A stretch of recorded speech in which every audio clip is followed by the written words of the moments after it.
I am Ferdinand Marcos, and I am the President of the Republic of the Philippines.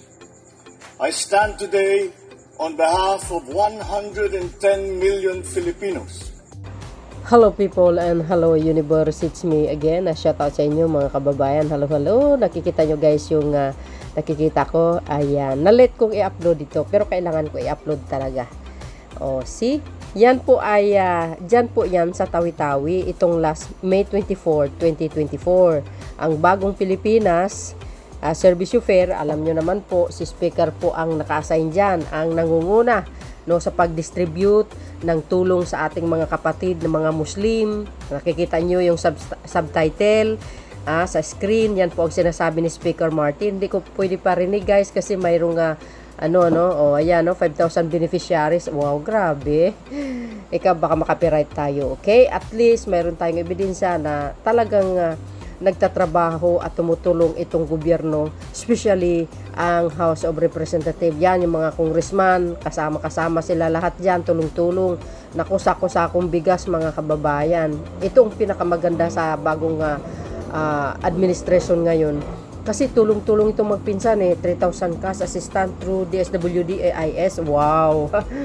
Grabe, best. Pag sinabi mong service fair, nako, lahat ng kakailanganin mo, pwede mo nang i-avail. 2 days yan, guys, ha? Kumbaga, sunod-sunod, actually, no? Nauna si Pangulong Marcos Jr., ang daming bigas. Tapos, sumunod po si First Lady, panghuli si Speaker Martin. Naka, talaga naman ang service fair, talaga man ang nagbibigay ng saya at sapat na katulungan sa ating mga kababayan, no? 7 kilograms of premium rice. Ay, wow, chochal. Mga chiki pa, mga beswa. Ayan, no? Tapos, kung sinisiraan nyo si Speaker Martin, diba? Ito guys, ito i-update ko sa inyo. Sana mapanood nyo. Ang next destination ng bagong service fair ay sa Davao del Norte. Sa June 7 po yan. 2 days yan guys, kaya prepared kayo sa mga taga Davao del Norte. Sa mga gusto nyo i-avail nyo na, okay? So, need natin i-spread dito para malaman po ng lahat. So, congratulations sa mga taga Tawi-Tawi at abangan nyo po ang susunod na mga destination ng ating Speaker of the House. Siya po ang nangunguna dyan, mga kababayan. Hindi lang po yan, no, sa mga mahirap natin mga kababayan, pati po ang mga estudyante. May natatanggap po sila, lalo na po yung mga scholar. Ito po ang maganda, no, sa bagong administration. Talagang ginagawa nila yung kanilang trabaho at tumutulong kasi nakikita natin sa ating mga kapwa Pilipino, yung iba naman talagang nahirapan din, kailangan din ng kunting tulong.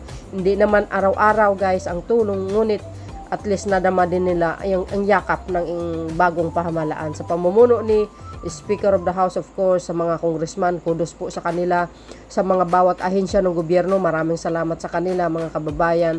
And higit sa lahat ang ating mahal na Pangulo Marcos Jr. Yan ang gusto niya Ito pa mga kababayan, another tulong sa ating mga kababayan sa Samar, no? Sabi po dito, 33 pedicabs ipinamahagi sa Samar. Agay, nagkaloob ang tanggapan ni House Speaker Martin Romualdez ng 33 pedicabs sa mahirap ng pamilya sa munisipalidad ng Basi sa Samar na maaari nilang gamitin sa pamamasada o sa iba pang paraan ng panghahanap buhay para magkaroon ng regular na kita. Ayan, si Speaker sa kabila ng pambabatikos nyo. At least yan nakakatulong. Yung mga bumabatikos, walang naitutulong kundi kumuda ng kumuda.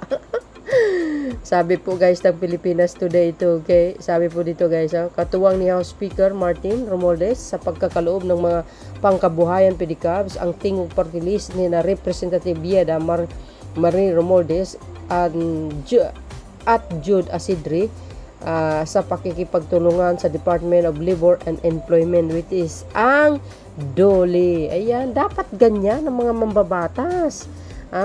Suriin nyo kung saan ang lugar ang dapat mangangailangan ng tulong nyo. Hindi yung nakaupo lang ang iba dyan sa upuan nyo nagpapalaki ng dyan. Kumilos at maggala-gala kayo sa bawat region.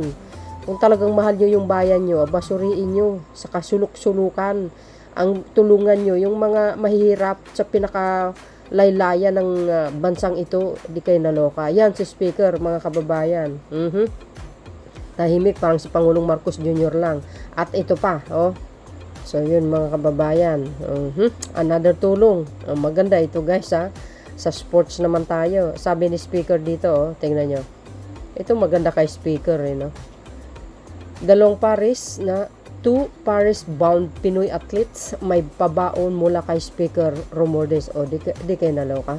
Every one of our athletes has shown remarkable dedication, resilience, and excellence, representing the Philippines on the world stage with immense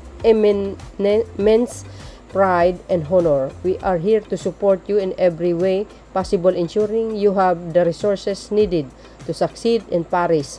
Pahayag ni Speaker Martin Romualdez. Sabi po ng Pilipinas Today. Ito guys ay Olympic ito. Dyan po sa Paris gaganapin. Ano?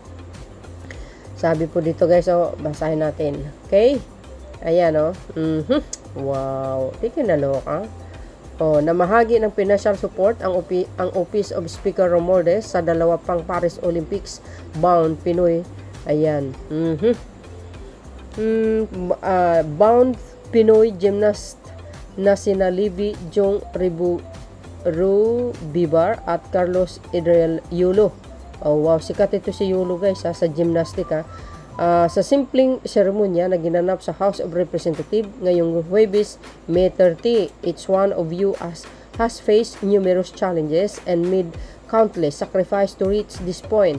Your dedication and perseverance are commendable, and you carry our nation hopes and dreams with you and in Romualdez. This financial support is more than a reward. It is a symbol of our belief in your abilities and our commitment to your success. Your victories inspire hope and pride in every Filipino, and you may exemplify the power of passion and perseverance. Dagdag ng leader ng Kamara. Ayan guys ha.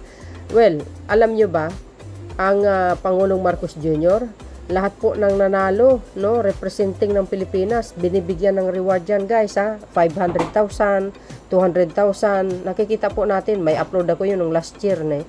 So, lalo na po yung mga basketball sa Asia na nag-champion sila. Ay wow, grabe, intindi guys. So yun mga kababayan, yan po ang pinaka-latest update videos natin. See you again on my next upload videos. Bye and babush. God bless Philippines.